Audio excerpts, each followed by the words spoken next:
Hello bongoDev, welcome back. পাইথনে আমরা data এবং বিভিন্ন ধরনের ডেটা টাইপস নিয়ে কাজ করি, আর সে কারণেই ভ্যারিয়েবল শব্দটি বারবার চলে আসে। এই টিউটোরিয়ালটিতে আমরা শিখব ভ্যারিয়েবল কি, ভ্যারিয়েবল কিভাবে লিখতে হয় এবং পাইথন কিভাবে কম্পিউটারের মেমোরিতে ভ্যারিয়েবল সংরক্ষণ করে। আপনি যদি আমার চ্যানেলটিতে নতুন হয়ে থাকেন, প্লিজ সাবস্ক্রাইব করে নেবেন আর নোটিফিকেশনের বেল আইকনটিতে ক্লিক করে নোটিফিকেশন টার্ন অন করে নেবেন। আমি নূর সিদ্দিক bongoDev চ্যানেলটির পক্ষ থেকে আপনাদের স্বাগত জানাচ্ছি।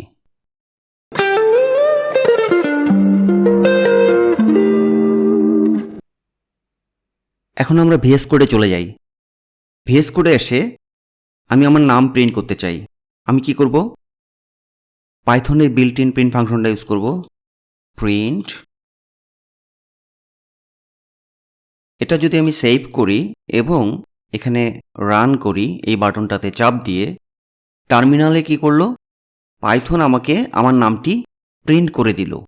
কিন্তু বাস্তবে আমরা যখন প্রোগ্রামিং করি তখন এটিকে শুধু প্রিন্ট না করে আমরা এটাকে অন্যভাবে ব্যবহার করতে পারি বা রিইউজ করতে পারি। সেটা কি রকম? আমি এখানে লিখলাম নেম ইকুয়ালস, এটাকে কেটে দিলাম নূর, এবং নিচে এসে বলছি প্রিন্ট নেম। ওকে, সেভ করি। সেভ করে যদি এটাকে আমরা এক্সিকিউট করি, সে কিন্তু আমার নামটি প্রিন্ট করে দিল। এখানে তফাৎটা কি? আগে ছিল শুধু প্রিন্ট প্যারেনথেসিসের ভিতরে এতটুকু, এখন আমরা লিখলাম নেম সমান সমান নূর এবং প্রিন্ট করলাম সেই নামটাকে, একই আউটপুট দিল। এতে লাভ কি হলো? লাভ তো অবশ্যই আছে। আমি এখন আরেকটি প্যারাগ্রাফ প্রিন্ট করছি। হ্যাঁ, সেভ করি, এটাকে যদি আমি এক্সিকিউট করি, দেখেন এতটুকু করলো প্রিন্ট নেম, মানে হচ্ছে প্রিন্ট নূর, আর এখানে বললাম আমি Noor is my friend, Noor is a singer, সে প্রিন্ট করে দিল। কিন্তু ব্যাপারটা দেখেন, আমি এখানে নূর নূর এখানে 2 বার ব্যবহার করছি নূর। এমনটা হতে পারে যে এখানে 50 বার বা 100 বার ইউজ করতে হতে পারে।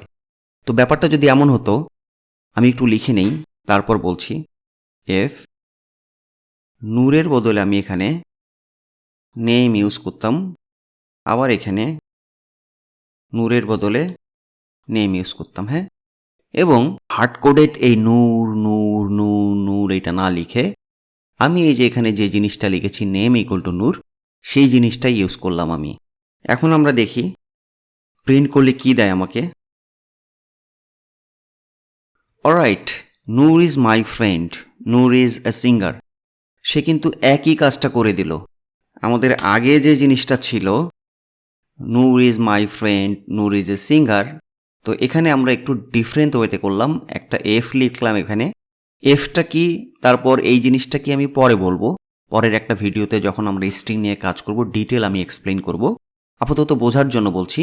তো সেটা না করে আমি করলাম কি, আমি এখানে এই নেমটাকে রিইউজ করতেছি, বারবার ব্যবহার করছি, তাই না? তো এটার সুবিধাটা কি দেখেন, আপনারা যদি একটু চিন্তা করেন, আপনার এইরকম একটা জায়গায় এই নূর নামটা ইউজ করতে হচ্ছে 50 বার বা 100 বার বা 200 বার, এবং 1 মাস পর এসে এই নূরের বদলে আপনাকে এখানে করতে হচ্ছে সিদ্দিক। তাহলে কি হতো? আপনাকে বারবার এখানে এসে প্রত্যেকটা যতবার নূর ইউজ করছেন সেখানে সিদ্দিক লিখতে হতো। 1 নাম্বার হচ্ছে আপনি হয়তো বা ভুল করতেন, কারণ মনে রাখা ডিফিকাল্ট। 100টা জায়গার মধ্যে ইউজ করলে আপনি হয়তো বা 90টা জায়গায় ইউজ করছেন, 10টা জায়গায় চেঞ্জ করতে ভুলে গেছেন, এটা একটা সমস্যা। আবার এই জিনিসটা ব্যবহার করার কারণে দেখি আমরা কি হয়, আমাদের লাইনটা এক্সিকিউট করলে কি হয় সেভ করে।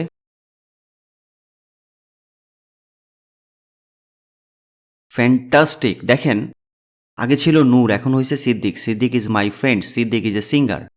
জাস্ট এই নামটা চেঞ্জ করে দিলেই হবে। আবার 1 মাস পরে আপনি এসে এখানে বলতে চাচ্ছেন আলম। ওকে, নো প্রবলেম, সেভ করে এক্সিকিউট করি আমরা আলম। তাহলে দেখেন আপনি একটা জিনিসকে রিপিটেডলি ইউজ করতে পারতেছেন, মানে বারবার ইউজ করতে পারতেছেন, এবং আপনাকে যদি এটা অনেকবার অনেক জায়গায় ব্যবহার করতে হতো এবং যদি চেঞ্জ করতে হতো, আপনি শুধু এখানে এসে চেঞ্জ করতেছেন। হ্যাঁ, শুধু একটা জায়গায়, কিন্তু এই জিনিসটা হয়তো আপনি 50টা বা 100টা জায়গায় ইউজ করতেছেন।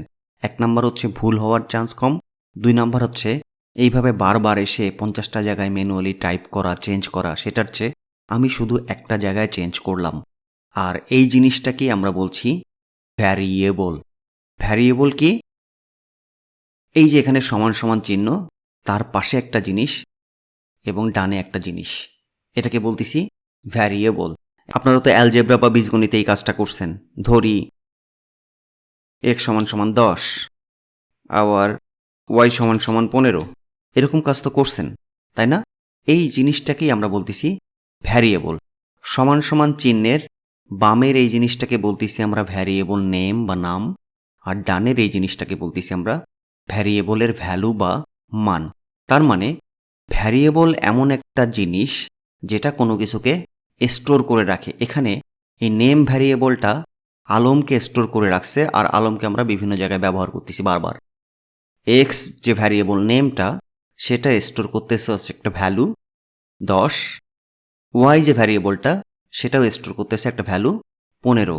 তো ভ্যারিয়েবলকে আপনারা বলতে পারেন ভ্যারিয়েবল একটা হোল্ডার বা ধারক, এটা একটা কন্টেইনার, এটা একটা বাকেট, যে কোনো কিছু স্টোর করতে পারে অথবা সংরক্ষণ করতে পারে অথবা কোনো কিছু ধরে রাখতে পারে। ঠিক নেম নামে আমার একটা ভ্যারিয়েবল আছে যে কিনা আলম নামের স্ট্রিংটাকে স্টোর করে রেখেছে বা সংরক্ষণ করে রেখেছে পরবর্তী সময়ে ব্যবহার করার জন্য। এটি হচ্ছে ভ্যারিয়েবল। আর ভ্যারিয়েবলের সাথে কিন্তু আমরা অনেক ছোটবেলা থেকেই পরিচিত। আমি যখন জন্মগ্রহণ করলাম, আমার কোনো একজন মুরব্বী, যেমন আমার দাদা, এসে বলল আজকে থেকে এই শিশুর নাম নূর সিদ্দিক, রাইট? একটা নাম দিয়ে দিল। সে করলো কি, আমার নামটা ডিক্লিয়ার করে দিল। তো ভ্যারিয়েবলেও ঠিক একই রকম। এখানে যেমন আমরা নেম = আলম লিখছি, এটা হচ্ছে ভ্যারিয়েবল ডিক্লিয়ারেশন। হ্যাঁ, এটাকে বলতেছি আমরা ভ্যারিয়েবল ডিক্লিয়ারেশন। তার মানে যখন একটা ভ্যারিয়েবল নাম লিখলাম = চিহ্ন দিয়ে সেইটার ভ্যালু দিলাম, সেটাকে আমরা বলি হচ্ছে ভ্যারিয়েবল ডিক্লিয়ারেশন। আবার এখানে দেখতে পাচ্ছেন ভ্যারিয়েবল, তাই না? ভ্যারিয়েবল মানে কি? Vary, it can change. হ্যাঁ, ইট ক্যান ভ্যারি, এটা পরিবর্তনশীল। তার মানে কি, ভ্যারিয়েবলের যে ভ্যালুগুলো আছে এটা পরিবর্তনশীল, এটাকে আমরা চেঞ্জ করতে পারি। একটা ভ্যালু, এখানে x এর মান 10, এটা কখনো 20 হতে পারে। যেমন আমি যদি এখানে আসি বলি প্রিন্ট x, তারপর হচ্ছে প্রিন্ট y। হ্যাঁ, ওকে, এটাকে একটু আমরা ক্লিয়ার করে দেই। এটাকে সেভ করে যদি আমরা রান করি, দেখেন প্রিন্ট x হচ্ছে 10, প্রিন্ট y 10। কারণ x হচ্ছে আমার একটা ভ্যারিয়েবল যেটার ভ্যালু বা মান ছিল 10, সে 10 প্রিন্ট করে দিয়েছে। y একটা ভ্যারিয়েবল ছিল আমার এবং ভ্যারিয়েবলটার মান হচ্ছে 15, সে আমাকে 15 প্রিন্ট করে দিয়েছে। এইবার আমি যদি এখানে এসে x হচ্ছে 20, তাহলে কি হওয়া উচিত? দেখি প্রিন্ট করে কি হয়। দেখেন আমরা করতে বলছি প্রিন্ট x, যেখানে শুরুতে ছিল x এর মান 10, কিন্তু এখন x এর মান হয়ে গেছে 20। সেই কারণে সে লেটেস্ট যে ভ্যালুটা আমরা অ্যাসাইন করছি, এই যে x ভ্যারিয়েবল নামটার জন্য লেটেস্ট যে ভ্যালুটা অ্যাসাইন করছি, পাইথন লেটেস্ট ভ্যালুটা নিয়ে নেয়, সবশেষে যে ভ্যালুটা নিয়ে নেয়। যদি একই নামের ভ্যারিয়েবল থাকে এবং ভ্যালুগুলা আলাদা থাকে এবং এটাকে কয়েকবার ধরেন রিঅ্যাসাইন করা হয়েছে, একবার বা দুইবার, তিনবার, তো সে যেটা করবে লেটেস্ট যে ভ্যালুটা পায় ওই ভ্যারিয়েবল নামটার জন্য সে সেইটা ব্যবহার করে। আর এখানে এই দুইটা নামের জন্য আমরা ব্যবহার করছি লেটেস্ট হচ্ছে 20, সে 20 প্রিন্ট করে দিল। আর x এর জন্য তো 15, সেটা তো ঠিকই আছে, এটা অ্যাজ ইউজুয়াল। তো এভাবেই ভ্যারিয়েবল কাজ করে।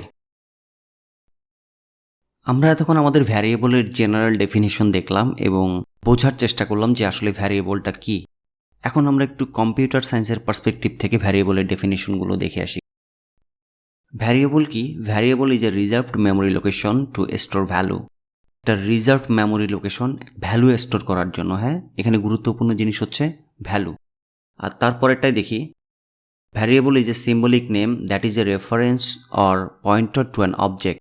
অবজেক্টের কথা বলতেছে, তাহলে এখানে জিনিসগুলো কি আসতেছে? Reserved memory location. ভ্যারিয়েবলের, আমরা যখন একটা ভ্যারিয়েবল ডিক্লেয়ার করি, সে ভ্যারিয়েবলের একটা ভ্যালু থাকে, একটা ভ্যালুটার একটা রিজার্ভড মেমোরি লোকেশন, আর হচ্ছে একটা অবজেক্ট।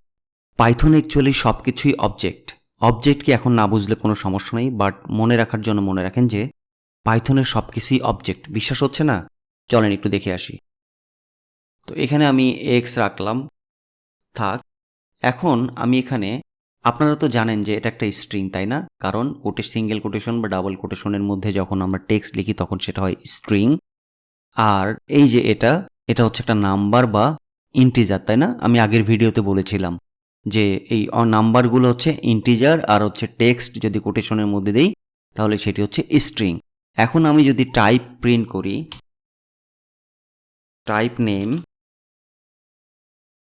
এটা প্রিন্ট করলাম, আর এখানে করলাম টাইপ এক্স, ওকে, সেভ করি।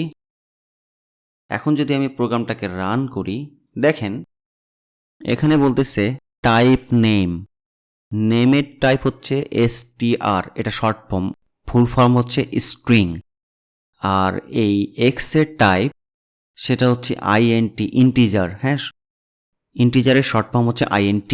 আর এখানে বলা আছে ক্লাস। এই ক্লাস যেহেতু, সো পাইথনে এই জিনিসগুলো হচ্ছে অবজেক্ট। তো ক্লাস কি, অবজেক্ট কি, আমি পরে ডিটেলস এক্সপ্লেইন করব, একটা ভিডিওই থাকবে যে why everything is object in Python. হ্যাঁ, জাস্ট মনে রাখার জন্য মনে রাখেন যে পাইথনের সব কিছুই অবজেক্ট।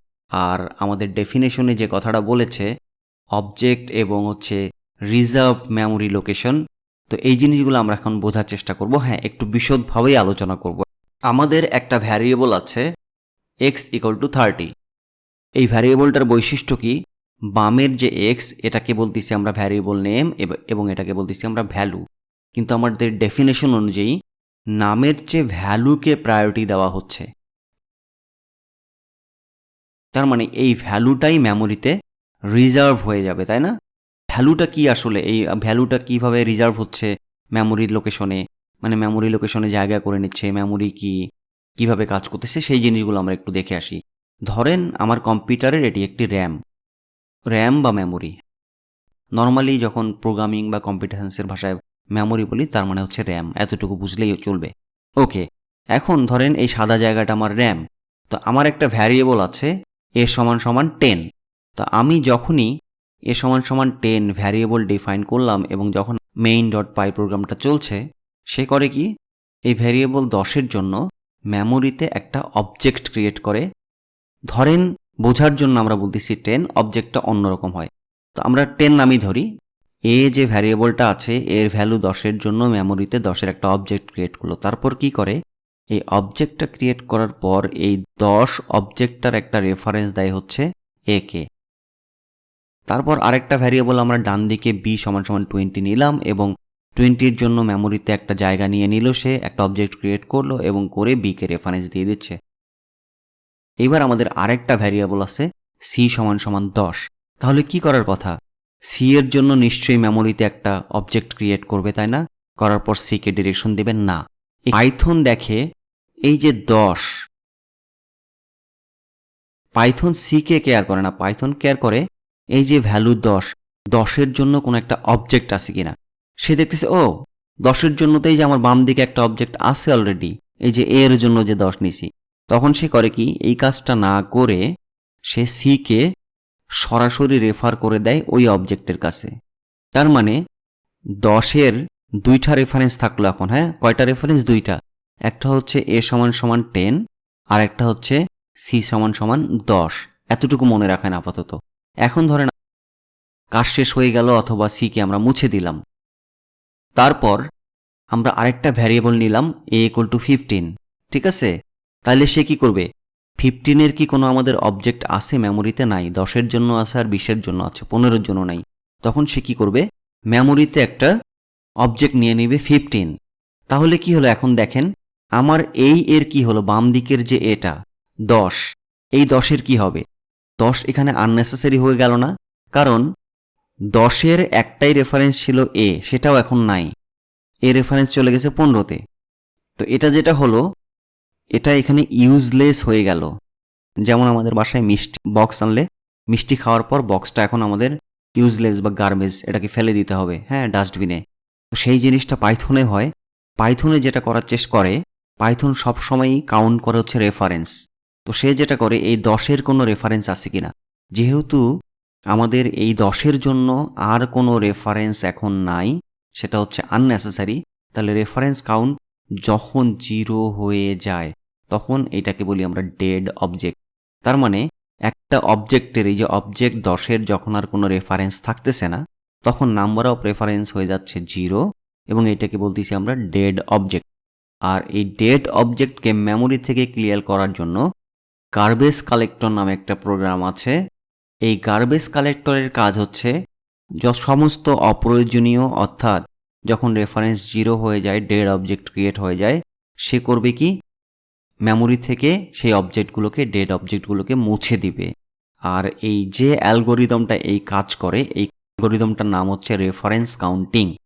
তো এই রেফারেন্স কাউন্টিং অ্যালগোরিদমটার মাধ্যমে গার্বেজ কালেক্টর যেটা করলো আমার এই অবজেক্টকে মেমোরি থেকে ক্লিয়ার করে দিল বা সরিয়ে দিল। এভাবে পাইথন ভ্যারিয়েবল কাজ করে। আমরা যখন একটি ভ্যারিয়েবল ডিক্লেয়ার করি পাইথন সেই ভ্যারিয়েবলটির ভ্যালুর জন্য একটি অবজেক্ট ক্রিয়েট করে মেমোরিতে এবং রেফারেন্স দিয়ে দেয়। আর গার্বেজ কালেক্টর সবসময় অ্যাক্টিভ থেকে খোঁজার চেষ্টা করে কোনো অপ্রয়োজনীয় জিনিসপত্র বা ডেড অবজেক্ট আছে কিনা মেমোরিতে। যদি থাকে তখন সে মেমোরি থেকে সেটি ক্লিয়ার করে দেয়। এভাবেই মেমোরি অপটিমাইজ করে। আশা করছি ভ্যারিয়েবল আপনাদের কাছে এখন যথেষ্ট ক্লিয়ার এবং এটি নিয়ে কোনো কনফিউশন থাকবে না আপনাদের। ওকে, ভ্যারিয়েবল সম্পর্কে আমরা যথেষ্ট ধারণা পেয়ে গেলাম। এখন আপনাদের জন্য কিছু কুইজ আছে, চলেন একসাথে কুইজগুলো করি। First quiz, x greater than 10 is it a variable? এটা কি ভ্যারিয়েবল কিনা? আপনাদের উত্তরটা হবে ইয়েস অথবা নো। একটু ভিডিওটা পজ দিয়ে চিন্তা করে দেখেন আপনাদের অ্যান্সার কি, তারপর জানাই দেন কমেন্টস বক্সে। কি অ্যান্সার আপনাদের? Yes, no? আমার অ্যান্সার হচ্ছে নো। কেননা ভ্যারিয়েবল লেখার নিয়ম হচ্ছে ভ্যারিয়েবল নেমটা বাম দিকে থাকবে, মাঝখানে একটা সমান সমান চিহ্ন থাকবে, তারপর ভ্যালু। গ্রেটার দেন চিহ্নটার বদলে যদি এখানে সমান সমান চিহ্ন থাকতো তাহলে এটা একটা ভ্যালিড বা সঠিক ভ্যারিয়েবল হতো। Next quiz, my current age is 20, মানে আমার বর্তমান বয়স 20। একটা প্রোগ্রাম লিখতে হবে যেটা প্রিন্ট করবে 10 বছর পর আমার এজ কত হবে।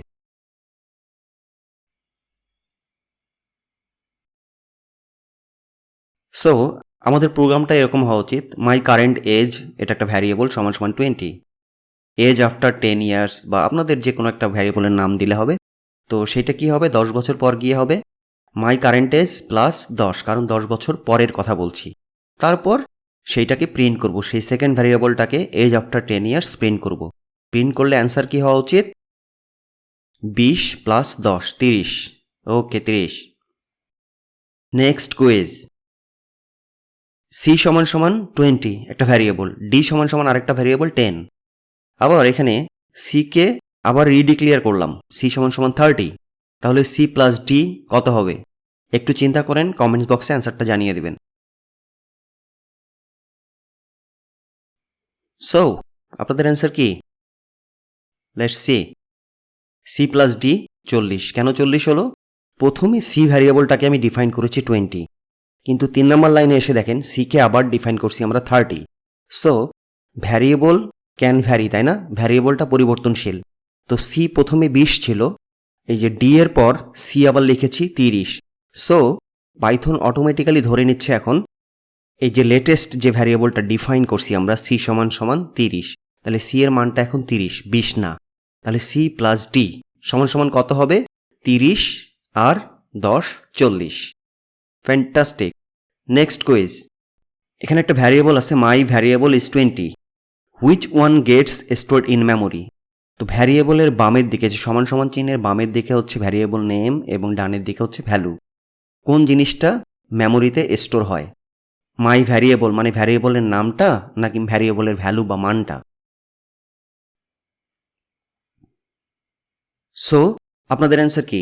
আমার অ্যান্সার 20, কারণ পাইথনে ভ্যারিয়েবলের ভ্যালুটা আমরা স্টোর করি, তাই না? ভ্যারিয়েবলের ভ্যালুটা মেমোরির মধ্যে একটা অবজেক্ট হিসেবে স্টোরড হয় বা সংরক্ষিত হয়। পরবর্তী ভিডিওতে আমরা আইডেন্টিফায়ার্স এবং পাইথনের রিজার্ভড কিওয়ার্ডসগুলো নিয়ে আলোচনা করব। ভালো থাকবেন, নেক্সট ভিডিওতে দেখা হচ্ছে। আল্লাহ হাফেজ।